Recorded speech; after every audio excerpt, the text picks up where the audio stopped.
Hi there, my name is Jay and I'm a former professional wrestling editor and producer, here to share my perspective about current or recent events. Welcome to Wrestling Reviewed, where we're going to look at Bound for Glory 2023. It is time for the biggest Impact Wrestling event of the year. I wouldn't miss Bound for Glory for the world. BFG marks the culmination of the last few months of booking and storytelling, and even though I predicted half of the matches wrong, I'd say this is a pretty decent build to this pay-per-view. It feels really big and I like it's taking place on a very crucial point in Impact Wrestling's development. Bound for Glory 2023 took place on October 21st. Promotional material kept saying it was in Chicago, but Cicero is actually a suburb of Chicago and an incorporated town in Cook County.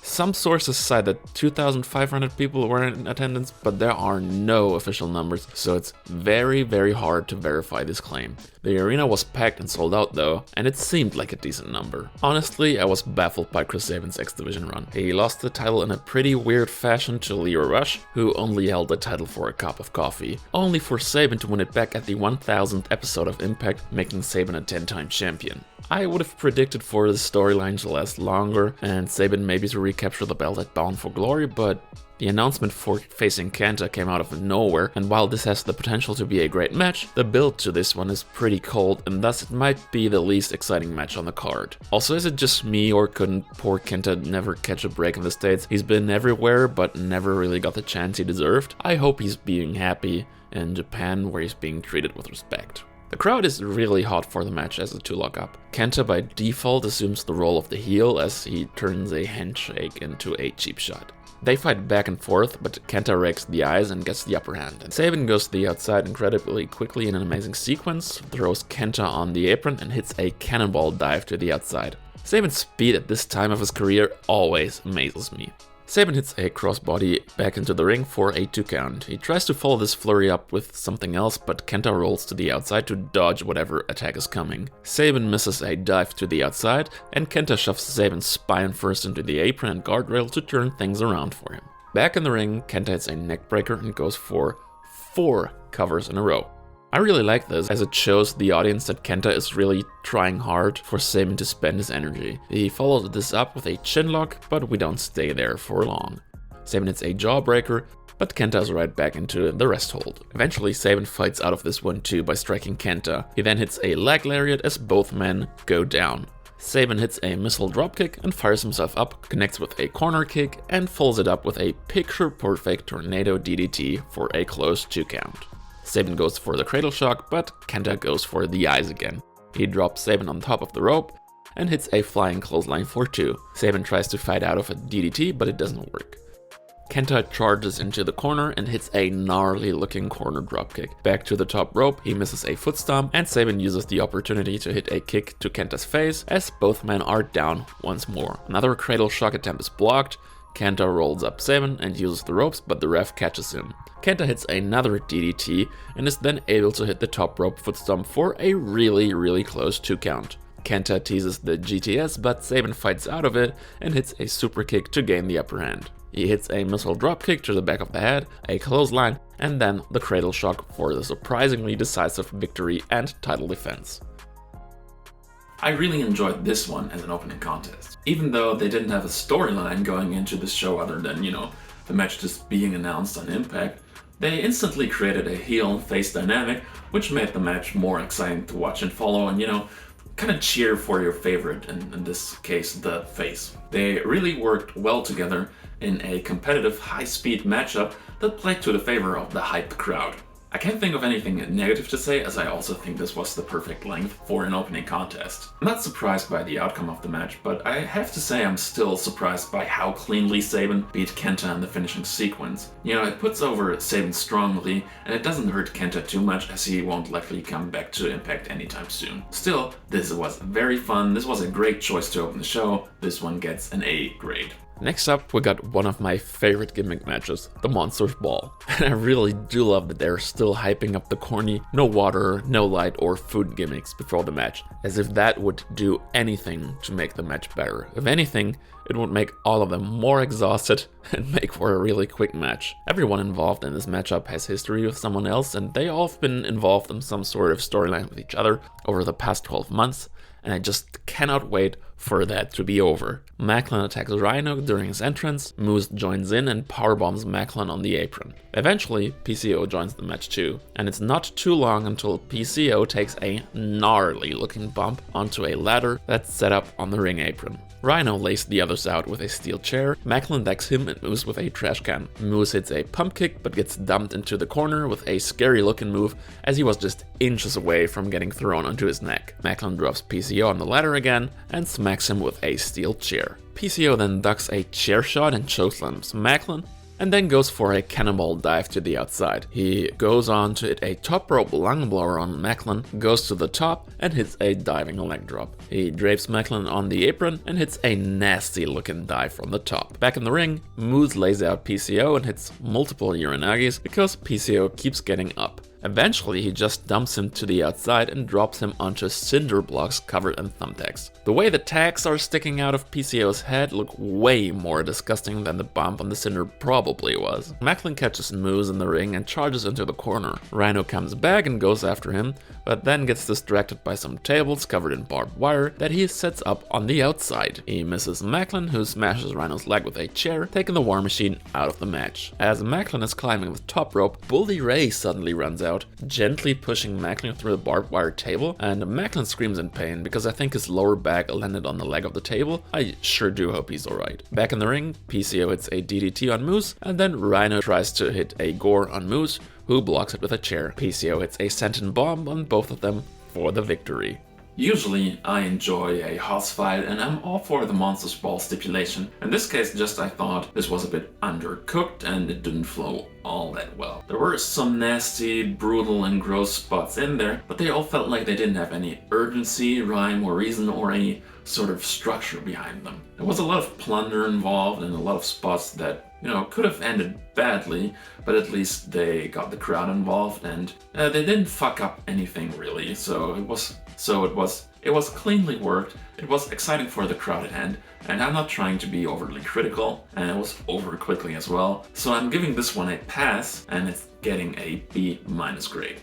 Next, we got the Tag Team Championships, and I've been enjoying the build for this match very much so. The Rascalz have cost ABC the Tag Team Championships earlier this year, and have cheated at every opportunity to keep the belts. ABC then earned a rematch against all odds and are looking to recapture the titles after months of chasing the Rascalz. We start quickly with both teams trying to end it early. ABC with some tag team offense that ends in a foot stomp for a 2 count. The Rascalz come right back with a nice sequence that peaks in a running shooting star press for a near fall by Wentz. Wentz continues to work on Ace Austin, and Miguel hits a neck breaker on the apron as Wentz locks in a rest hold back in the ring, slowing things down. Miguel then tries a feint kick, but Austin knocks him out of the ring with a dropkick and dives onto the Rascalz with a beautiful Fosbury flop. This then also allows for the tag to Chris Bay, who runs wild and takes down the Rascalz. He hits a move on both of them at once, kips up, only to hit a brainbuster on Wentz for a 2 count. He misses a dive, but manages to take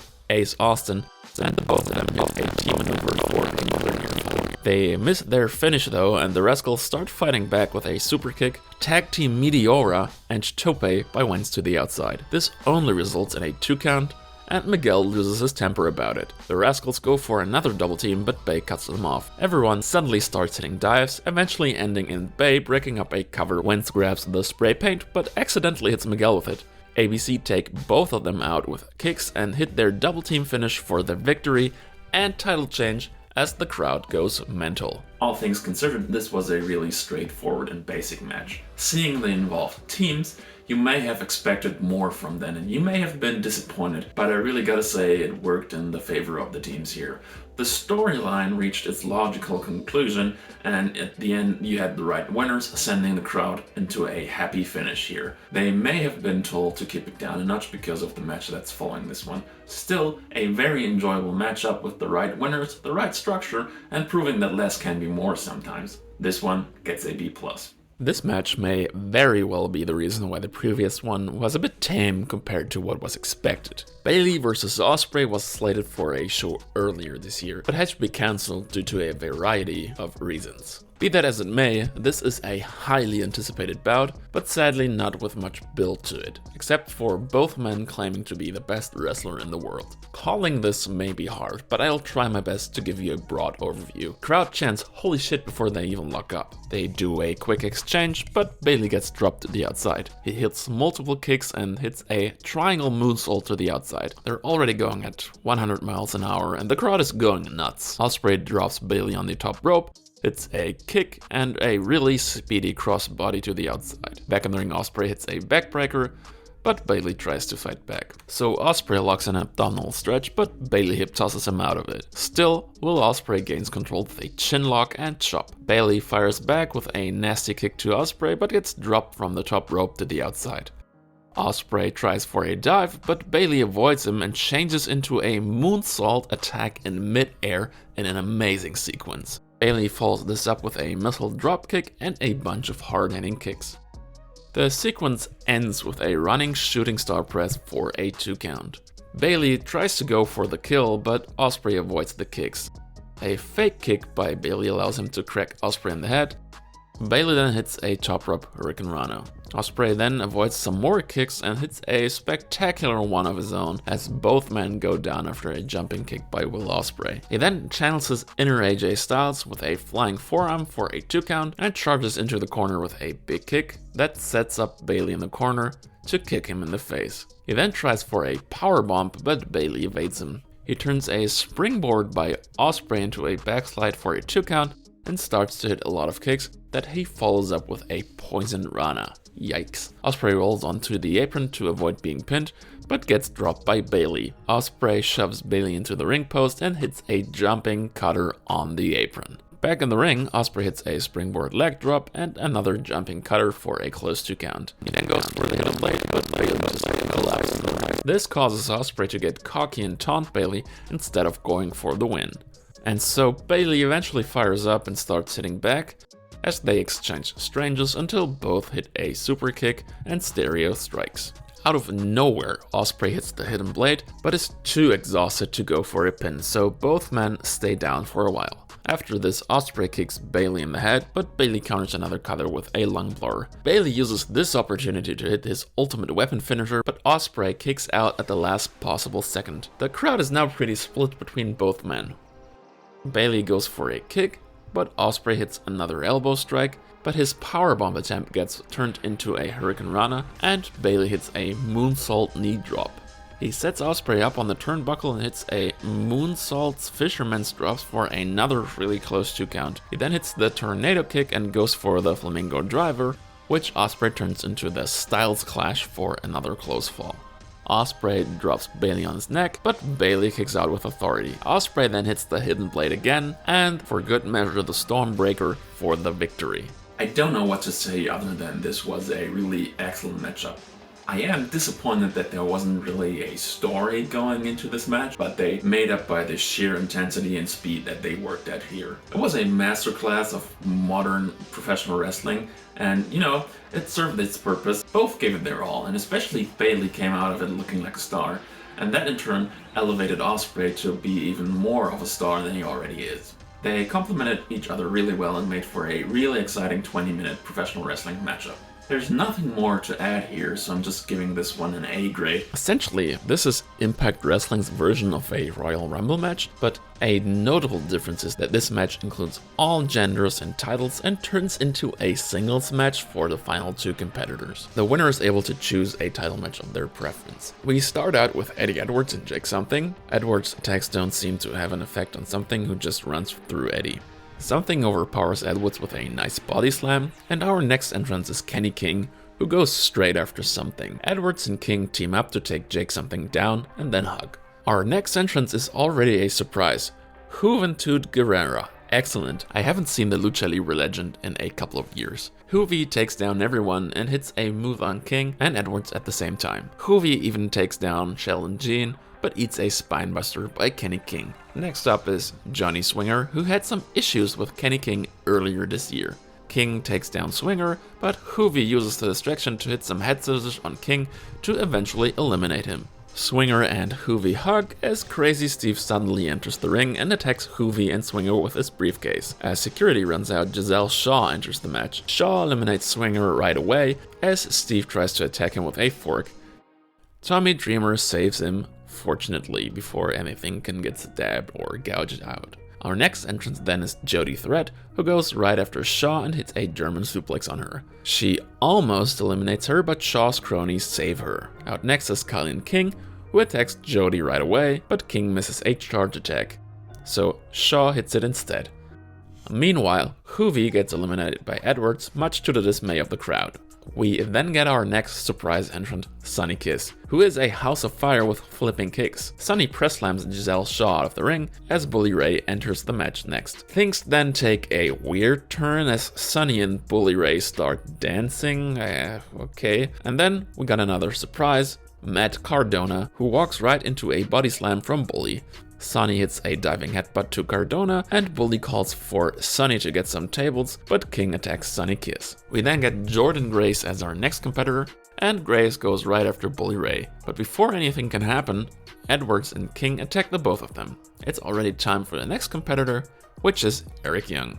Young takes out Edwards and Cardona with a DVD and a piledriver, and then Young eliminates Edwards as Joe Hendry enters the matchup. Hendry takes on Cardona and hits a nice stalling suplex on him. The clock ticks down again, and we got Brian Myers, who takes out Hendry with a spear and eliminates him right away. Cardona and Myers hug and reunite as a tag team to the delight of the fans. Sonny takes advantage of this and takes both of them down, but they team up to eliminate Sonny, unfortunately. He then is out next, taking down Cardona, Myers, Something, Young, King, and Cardona again, but Myers eliminates Heath quickly as Kazarian comes into the match. Kazarian hits a leg drop on Cardona and a springboard piece on Myers, who tries to eliminate Cardona, but he holds on to the ropes. Kaz walks right into a clothesline as we get our next entrant, Rich Swann. Swann superkicks Myers and teams up with Kazarian. Out next is Jonathan Gresham, who we haven't seen in a while. Gresham takes down Swann and Kaz and eliminates Jody Threat. We then get our final entrant, Dirty Dango, who immediately gets eliminated by Jake Something. That was funny. The former Vladimir Kozlov interferes in the match though and takes down everyone before getting ejected by security. Cardona and Myers eliminate Kaz, and we do miss a bunch of eliminations due to the camera work, I think. The ring is suddenly really empty, but we come back to Rich Swann being eliminated by someone. Young gets thrown out by Cardona as Something catches Gresham's moonsault and throws him out of the ring. Cardona and Myers team up on Something, who hits a messy double suplex on them both. Something runs wild, hitting strikes into the corner with incredible speed. He panders to the crowd, and he always does this, and hits a slam on Myers, then drops Cardona. He tries to throw him out, but Myers hits a low blow, and they dump him to the outside, only for Cardona to eliminate Myers. Grace then attacks Cardona as Bully Ray fights King. They eliminate them at the same time, so our final matchup for one fall is Bully Ray versus Jordan Grace. Jordan strikes Bully to little effect, and Bully takes her down. He tries to slam her, but she fights out of it. Bully misses a charge into the corner, and a senton from the middle rope as well. Grace then goes for multiple back fist strikes, but Bully pulls her hair and grins to the camera. He misses an elbow drop, and so Jordan is able to hit more back fist strikes. She picks up Bully and hits an incredible juggernaut driver for the victory. After the match, she announces that she will be cashing in her shot that she just won at the Hard to Kill pay-per-view. This was a pretty weak Gauntlet match, to be honest. There were huge chunks of the match where nothing much happened other than entrances, and that's kind of boring. There were some nice surprises and returns, and at the end we had the right winner in Jordan Grace here, I think, setting her up as one of the most credible challengers for Trinity so far. But other than that, it was just an awkwardly structured and paced matchup. It was by far the weakest thing on the card, but it was a nice palate cleanser at least. So I'm giving this one a C+ grade. I'm really curious to see how this matchup will go, since I think this is the most serious challenge to the title of Trinity. They lock up and start chain wrestling for a bit, with Trinity getting the better of Mickie James for the moment. Mickie cartwheels out of a wrist lock, but Trinity goes right back to a headlock. A shoulder block sends Mickie down to the mat, and a backslide gets a 2 count. Mickie awkwardly counters the Starstruck submission hold. And then they awkwardly shuffle into a Thesz press. Trinity hits a split leg drop. Trinity avoids an attack by sliding, but Mickie hits a kick anyway. Trinity then hits a kick from the corner, but James hits a head scissors, which Trinity does as well. They start exchanging strikes, both duck kicks and hit a clothesline at the same time, then sort of jump into each other. Mickie eats a hip attack for a 2 count, but then hits a flapjack and goes to the top rope to hit a jumping Thesz press. Trinity rolls her up, and they seem lost again. After a second that felt like an eternity, Trinity hits a kick and a split-legged moonsault. A bulldog to the corner gets denied, and James hits the Mick kick for a 2 count. She goes for a DDT, but Trinity avoids it, hits a power bomb and tries to give her James, but it doesn't work out. Mickie James hits a tornado DDT for another near fall. Then they botch a springboard move and the crowd goes silent. They shuffle into position to come up with something else, and James hits a heatseeker piledriver on Trinity. James goes for the DDT again, but Trinity shoves her off and locks in some head scissors and nearly seems to bend Mickie James in half because they are off balance. They transition into a cover and the Starstruck submission, and man, I hope James didn't get injured here again. Mickie James tries to fight out of it, but Trinity forces her to give up anyway and defends her title. I hate to say it, but this wasn't very good. They never got their flow, and there was a lot of communication and timing issues that took even the really hot crowd out of it that just endured the Call Your Shot Gauntlet. Unfortunately, this was Trinity's biggest offense to date, and it sort of disappointed me a bit, but at least they made the right call to keep the belt on Trinity and build her up as an even stronger champion. Unfortunately, I cannot score this any higher than a C. I've been really enjoying the build to this matchup, with Shelley moving more and more towards the heel side and becoming more unhinged and desperate as the title match grew closer. How far is he willing to go, and where do we go from here? I'm quite excited for this one. Both are very careful in the beginning, with neither moving towards the other. Alexander takes down Shelley, and both start chain wrestling. Neither of them gets the advantage. We're back to fighting for control then, with Shelley targeting Alexander's previously injured arm. This seems to work in Shelley's favor, putting him into the driver's seat of the match for a while. Alexander mounts a comeback with a shoulder tackle, but Shelley fires back with a kick to the head and shoulder, and both are exchanging strikes until Shelley hits Alexander's arm with a forearm shot. Alexander then hits a big boot, taking Shelley down, and then hitting a backbreaker. Alexander locks in a rest hold, out of which Shelley fights out of. He drops Alexander on the top rope and stomps his arm, but Alexander takes him off the apron, going for the C4 spike, but Shelley back body drops him onto the floor. Shelley then sends Alexander arm first into the ring post multiple times. He twists Alexander's arm against the metal turnbuckle screw, and Shelley goes for it again, but Alexander pulls him into the ring post. Shelley misses a chop and strikes against the ring post, allowing the walking weapon to get some wind back. As they get back into the ring, Alexander focuses his attacks on Shelley's legs and locks in a figure 4 leg lock around the ring post.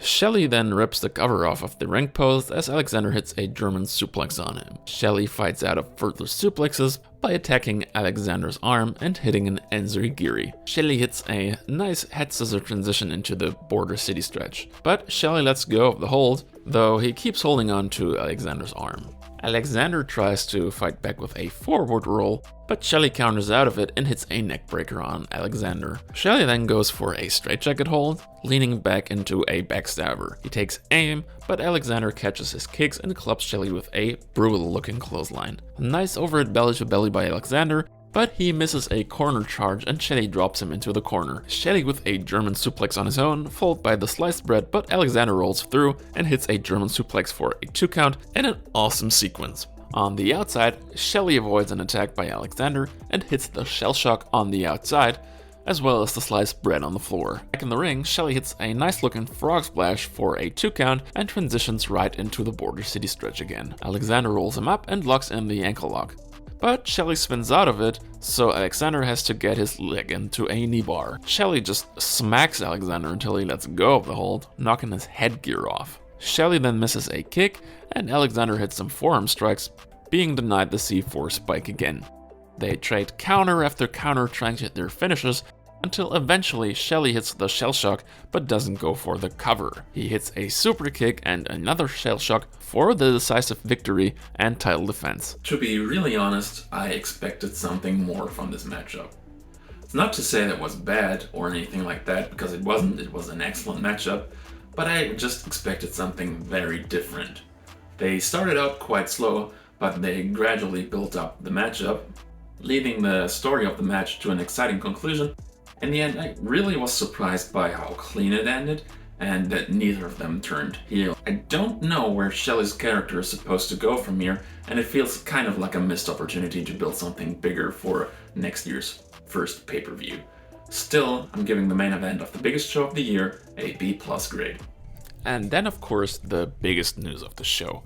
We get a video package that was quite corny to say the least, announcing that Impact Wrestling will be rebranding back to the old TNA name starting at the January 2024 Hard to Kill pay-per-view, just before Bound for Glory goes off the air. Folks, this was a really good and entertaining pay-per-view. Even the matches that weren't great were solid, and we had some really good matches on this show. For me, the both title matches to close out the show were a bit disappointing for very different reasons, but the rest of the show makes more than up for it. It was also a really quick and enjoyable watch that ended on a really high note with the rebranding package. I can't tell you how excited I am about them going back to the TNA name. I always hated the change to Impact Wrestling, to be honest. For this show in particular, I enjoyed that they structured each match differently to the others on the card, and so every match felt fresh and distinct, which is a big improvement from the past specials and pay-per-views. Production was alright, but I'm still hoping for some big updates to be made in light of the rebranding. While camera work was mostly okay, they kept missing a lot of stuff in the Gauntlet match, and they could have mic'd the crowd a lot better. You could tell the crowd was hot, but it didn't really translate all that well because it sounded really muted. I still fully recommend the show, easily the best show I covered from 2023, with 2 very excellent matches on it. Go check it out. And initially I planned on reviewing Turning Point 2023 and Final Resolution 2023, but then life got in the way. Also, these events were more like filler to bridge the gap towards the TNA rebrand, with nothing substantial happening on them. They were decent shows with decent matches, but you're not missing much by skipping them, much like the Multiverse United shows with New Japan. That's it for this review. Make sure to leave some feedback and maybe check out some of my other reviews while you're at it. Take care, and I'll see you with TNA in the next one.